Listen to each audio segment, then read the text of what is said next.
Hello, you're tuning into VTV's live news bulletin at 3 p.m. I'm Michael Liu, and here's the top news for our bulletin. Building the ASEAN socio-cultural community towards a shared identity. Next, Mekong Delta implements new technique to save water, aiming to build sustainable aquaculture. And finally, Vietnamese tourism shows signs of recovery following visa exemptions for some European countries.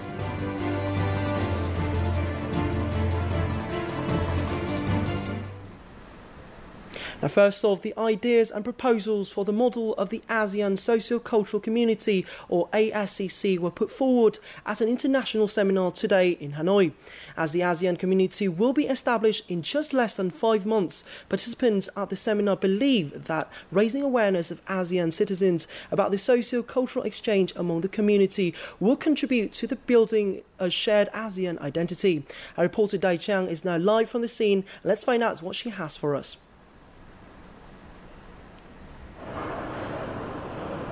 Thank you, Michael. Now I'm standing right outside the conference hall when international experts are discussing the future formation of the ASEAN Social Cultural Community, or ASCC, with a consultancy from the European experts.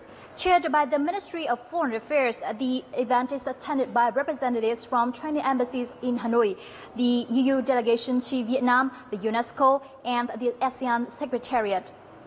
Earlier in this morning's session, delegates shared the motivation to build the ASCC, how to promote a common identity for the whole community while simultaneously preserving the unique cultural traditions of each member country. According to the ASEAN Secretariat, many efforts have been made to enhance cultural exchanges within the bloc, such as student exchanges and the curriculum on ASEAN history. However, they have yet to efficiently reach the public. Thus, participants stress the need of raising people's awareness of the shared community and that building the shared identity should be done step by step. Here, representatives from the EU also shared the experiences in building a community with harmony of different cultures. Unity in diversity, the EU motto could be a good source of inspiration for the ASEAN.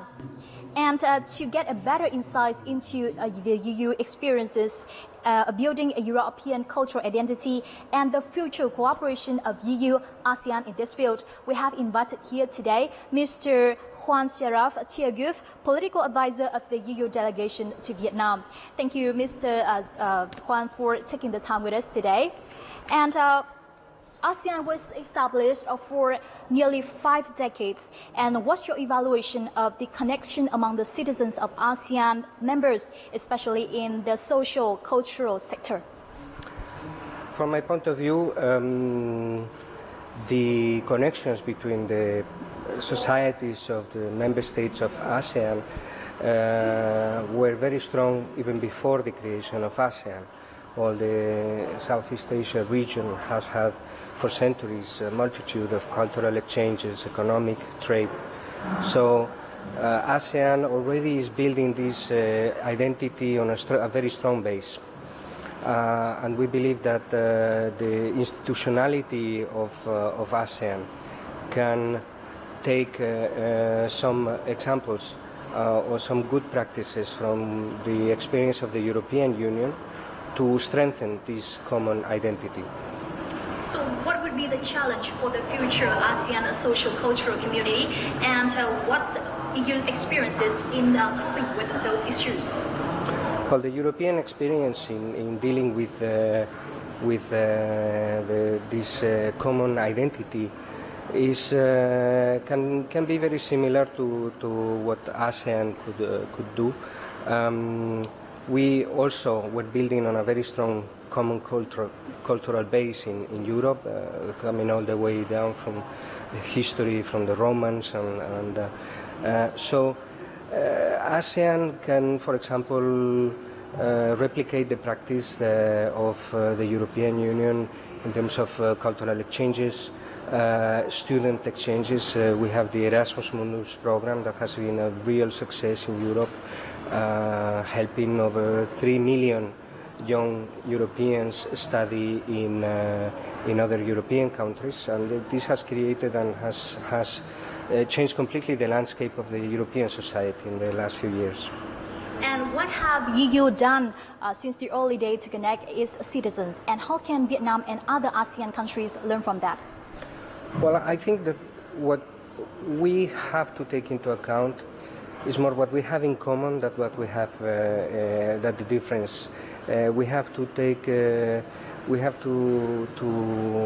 think about all the things that unite us instead of the things that make us different. And this is the base for any common identity. And not forgetting that common identity does not mean forgiving your own identity. It's an additional identity. You can be Vietnamese, but you can also be a citizen of ASEAN. Once again, thank you very much for the interview. Thank you. And the last session on the prospects of the ASEAN's social-cultural community has yet to reach a final conclusion, but we'll bring you more updates on our next newscast. And now, back to you, Michael. Thanks for your interesting insights, Dae Chang. Now let's move on with the update on the last working day, August the 25th, of the 47th ASEAN Economic Ministers meeting and related meetings in Kuala Lumpur, Malaysia. Yesterday, ASEAN Economic Ministers attended consultation meetings with representatives from Canada, Russia and the ASEAN Business Advisory Council, otherwise called the BAC. The 7th CLMV Economic Ministers meeting was also held on the sideline of the event. ASEAN and Canada set a target to double the current $30.2 billion in bilateral trade during the 4th ASEAN-Canada consultations on August 25th. At the meeting, ASEAN and Canadian economic ministers approved another action plan for 2016 to 2020 to intensify bilateral economic cooperation with a focus on small and medium-sized enterprises. On the same day, at the 4th ASEAN-Russia consultations, economic ministers approved a post-2015 trade and investment cooperation program in line with the ASEAN-Russia Trade and Investment Cooperation Roadmap adopted on October 12, 2012. They also welcome a list of 57 Russian projects to strengthen economic cooperation in the private sector. At the consultation meeting between ASEAN economic ministers with the ASEAN Business Advisory Council, or BAC, participating ministers appreciated BAC proposals on the post-2015 agenda. They also revealed that the ASEAN Young Entrepreneur Council will debut this November. Members of the ASEAN back. At the 7th CLMV's Economic Ministers meeting held on August 25th on the sideline of the 47th ASEAN Economic Ministers, or AEM, meeting, economic leaders from Cambodia, Laos, Myanmar and Vietnam approved CLMV action plan for the next year. The 2016 CLMV action plan gives priorities to 10 activities in the field of economic, trade, human resources, development and cooperation mechanism. Now, the ASEAN Economic Community, otherwise called the AEC, slated for formation late this year, will not only facilitate the free flow of goods, services, investment and skilled workers within the bloc, the move will also provide both opportunities and challenges for Vietnamese labourers. What should Vietnamese labourers do in this new context? The following report gives a closer look.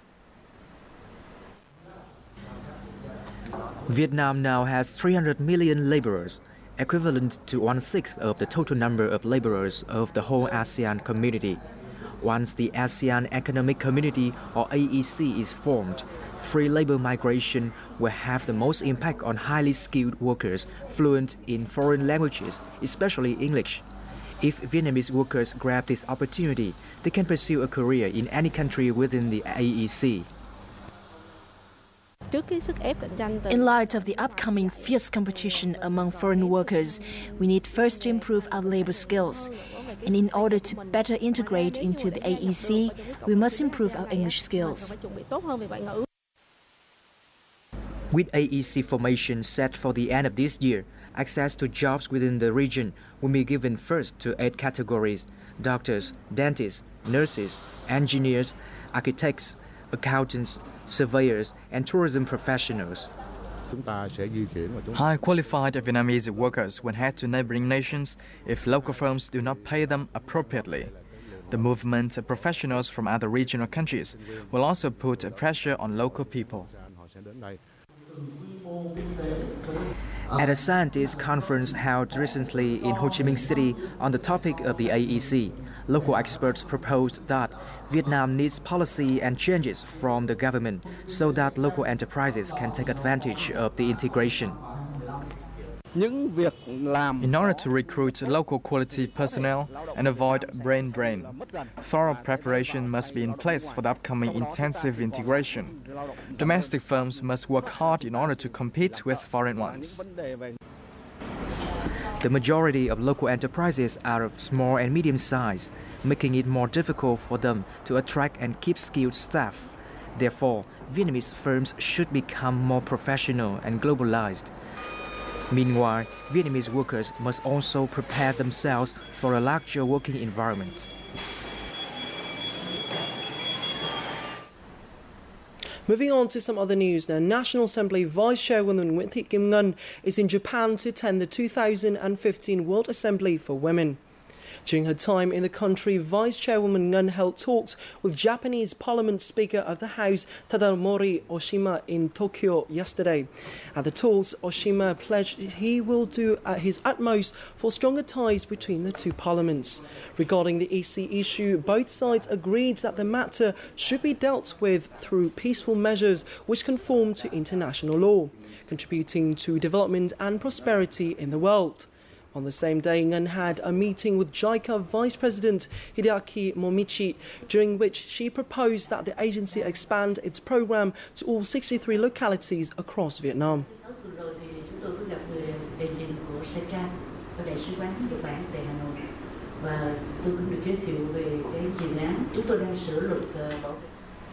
The Cambodian People's Party, otherwise called the CPP, and their Vietnamese counterparts will do their utmost to nurture the time-tested friendship between the two parties and countries.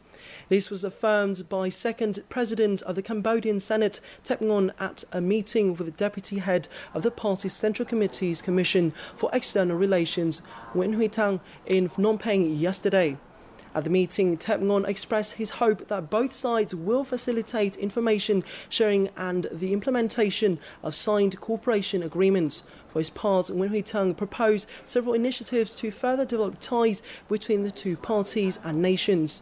During working sessions with CPP think tanks, leaders of the Cambodian Ministry of Foreign Affairs and International Cooperation and Prey Veng and Svay Rieng provinces, Thang discussed ways of stepping up bilateral relations. On to the economic sector. Prime Minister Nguyen Tân Dũng chaired a government meeting on Tuesday afternoon to assess the current global economic fluctuations and their impact on Vietnam. The meeting aimed to find solutions to minimize the negative impact and maintain macroeconomic stability. Reports of different ministries and agencies focus on analyzing the situation of falling global oil prices, the downturn in global stock markets, and the devaluation of the Chinese yuan. Along with that, the declining growth of emerging economies and China were also discussed. Deputy Prime Ministers attending the meeting agreed that the rapid response and adjustments by the government had proved their effectiveness. However, the global economy was proving very unpredictable, and it required close monitoring and evaluation. Regarding the declining price of crude oil, different scenarios, including the worst-case scenario, were discussed to settle on appropriate solutions. The Ministry of Finance confirms that budget revenues were still secure and would exceed the target of an 8% increase. Regarding the downturn in Vietnam's stock market during the past week, the State Securities Commission of Vietnam said that the market would recover and continue to attract more inflow of investment. Regarding interest rates and the exchange rate of the Vietnam dong, the state bank said that they would not make changes to the current exchange rate between Vietnam dong and US dollars. In his closing statement, Prime Minister Nguyễn Tấn Dũng said ministries and agencies should closely follow market fluctuations and actively coordinate to respond to new circumstances. The falls in global stock markets in recent days have had a strong impact on Vietnam's market, with people selling shares. This has caused the VN index to drop more than 5% on Monday. Foreign investors are playing a significant role in driving the markets. More to follow. When the Vietnam index fell 29 points in trading yesterday, the stock assets of foreign investors fell by $720 million in just a day. But they also bought shares worth almost $9 million. Foreign investors bought stocks in oil and gas and banks. The market fell from 640 index points down to the threshold of 515 points. It fell more than 100 points. This price level is relatively attractive for investors with a longer vision, especially foreign investors. Foreign investors analyzed the stocks very carefully before they decided to buy them. They seem to see this drop in the Vietnamese stock market as an opportunity. Increasing demand from foreign investors was recorded today. They are waiting for the stocks drop to the lowest point to buy. However, as of the end of today, foreign investors started to sell 1.5 million shares, equivalent to $2.5 million. Liquidity today reached $127 million, with nearly 178 million shares traded. I think foreign investors will continue to buy more shares. When that happens, Vietnamese investors will start to follow the buying trend. That will help the stock exchange market to recover. The impact of foreign investors is forecast to be positive for the Vietnamese stock market. Given the context of a complex financial situation occurring on a global scale, Vietnam's Ministry of Finance issued Circular 132 about relaxing the limit on shares held by foreign investors. This will help attract more investment from foreign investors and contribute to the recovery of Vietnam's stock market in the future. The Central Institute for Economic Management has just released a report on the characteristics of Vietnam's rural economy. According to the report, the number of poor households decreased by more than half between 2012 and 2014 to 13.2%. The highest income reached by an agricultural household is over 85 million Vietnam dong per year. Households with the highest income from agricultural production are located in the Central Highlands provinces as Đắk Nông, Lâm Đồng, Đắk Lắk and Long An. This represents a significant improvement in poverty reduction. So how's the Vietnam dong performing at the moment? Let's find out in the following charts.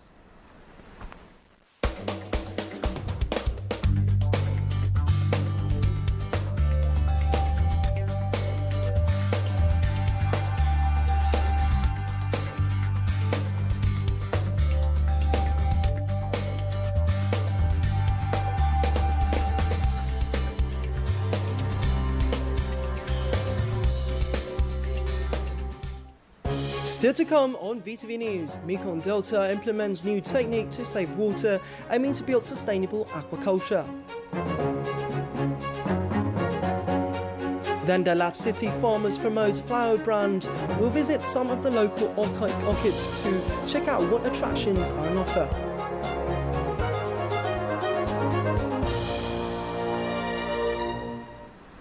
A fishing boat capsized off the coast of Mũi Né in the south central province of Bình Thuận on Monday night, leaving 7 fishermen missing as soon as noon today.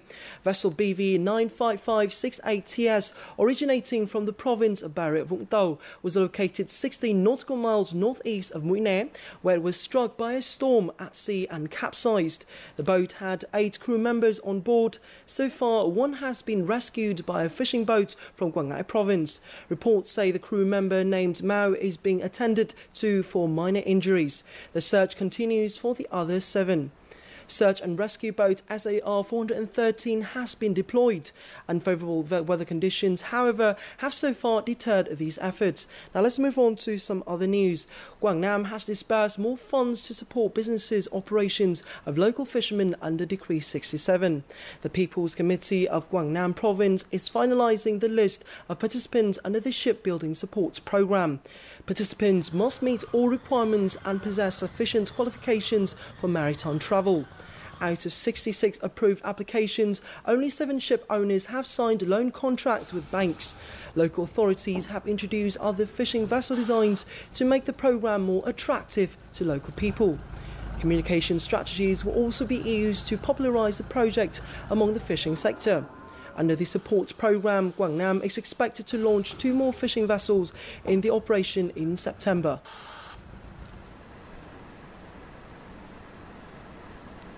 A new project of intensive fish farming has been introduced in the Mekong Delta region. The project, initiated by the US Soybean Exports Council, is expected to help local fish farmers to deal with water resource issues and develop sustainable aquaculture. More to follow.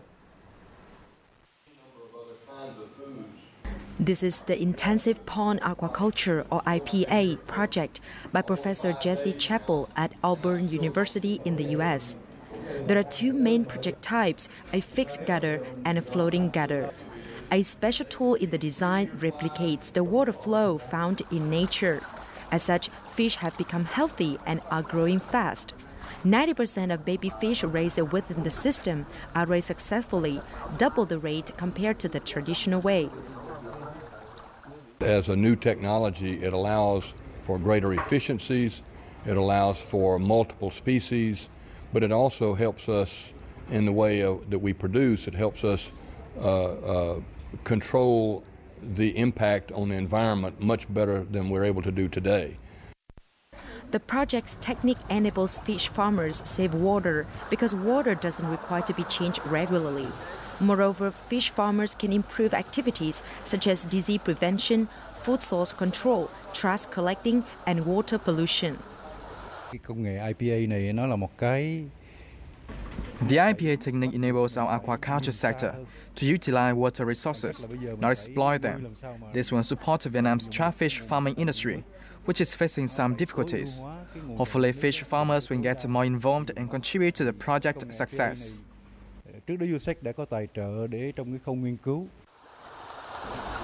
For the last 10 years, this farming technique has been implemented effectively in farming salmon in the US and some countries in the Southeast Asia. The technique ensures a success rate of 25 to 35 tons of fish per hectare for produce, not to mention other advantages of its low cost. I find the project really effective because it can save costs for local farmers like us. One gutter costs about $200 in electricity per month. The machines are also easy to operate. Water resources in aquaculture has been threatened by recent prolonged droughts and the rise in sea level. By utilizing water efficiently, the IPA technique is a feasible solution for the sector. An exhibition on Vietnam's socio-economic achievements over the past 70 years is taking place in Hanoi to celebrate the August Revolution and National Day. More than 1,500 documents were displayed. We'll have more in the following report. A copy of the Declaration of Independence, the ceremony to welcome representatives from the United States on August 26, 1945. Which is considered the first protocol of an independent Vietnam. These are 2 of more than 1,500 documents displayed at the exhibition Vietnam 70 Years of Achievements. Uncle Ho received many delegations of people from different ethnic groups. Here is a delegation from Tuyên Quang, Cao Bằng, the original military base of the Viet Minh. Uncle always cared for people from the country's ethnic groups, especially those who had the revolution in the most difficult time. Only Ho Chi Minh can generate such a great love and care of his people. People remember his date of birth. He treated his people like family members. The exhibition features the post-August Revolution period, the August General Uprising, and the Declaration of Independence by the newly established Democratic Republic of Vietnam, and the economic achievements over the past 70 years. 70 years marks great progress of Vietnam, from a colony of France to a free country. Vietnamese people became citizens of an independent country thanks to the August Revolution. I was born after the war ended. This exhibition helped me understand more about what my country has gone through, so young people like me can have peace. I am more aware and appreciate the efforts of the older generations.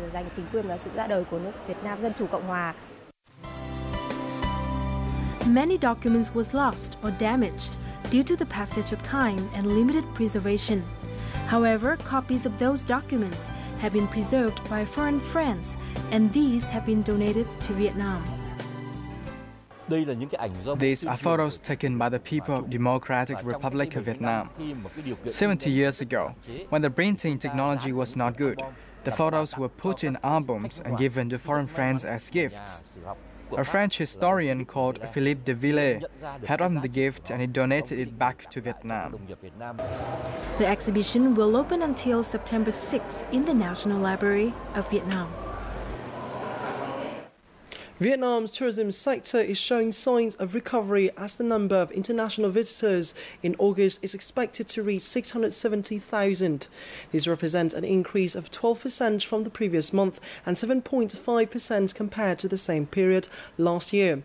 The fastest increasing number of visitors comes from European countries like Spain, Italy, France, Germany and the United Kingdom. Spain is leading with an increase of 159.3%. According to experts, this is the result of recent visa exemptions for these nations' citizens. Moreover, the number of ASEAN and Northeast Asian countries' citizens have also continued to rise. Orchids are a typical product in the Central Highland city of Dalat. In addition to suitable weather and advanced farming techniques, the Dalat Orchid Flower Market also contributes to promoting the flower brand nationwide. Let's find out. Let's visit Dalat tourist attraction in the following report.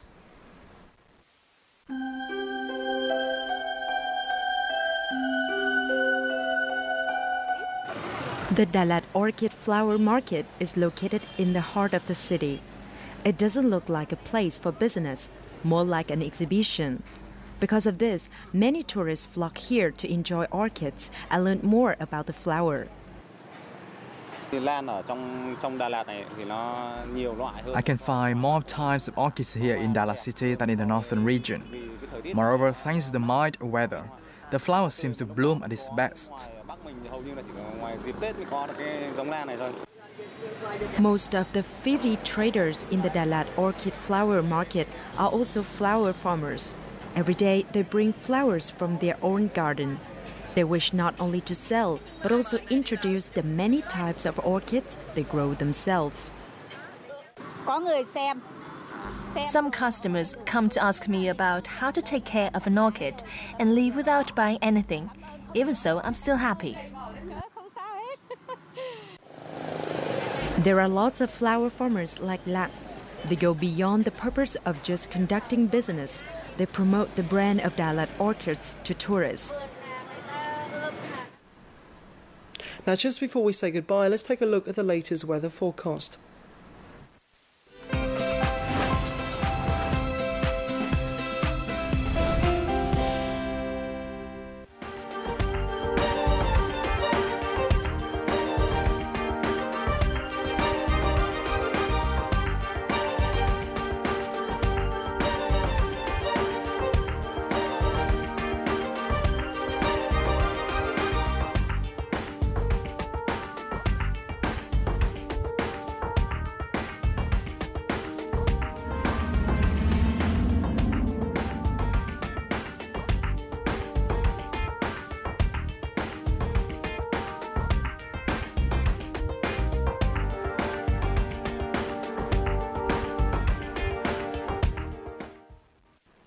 That's it for this edition of VTV News. Now, please check out vtv4.vn or youtube.com/VTV4Go. Goodbye for now and see you in the last bulletin of the day.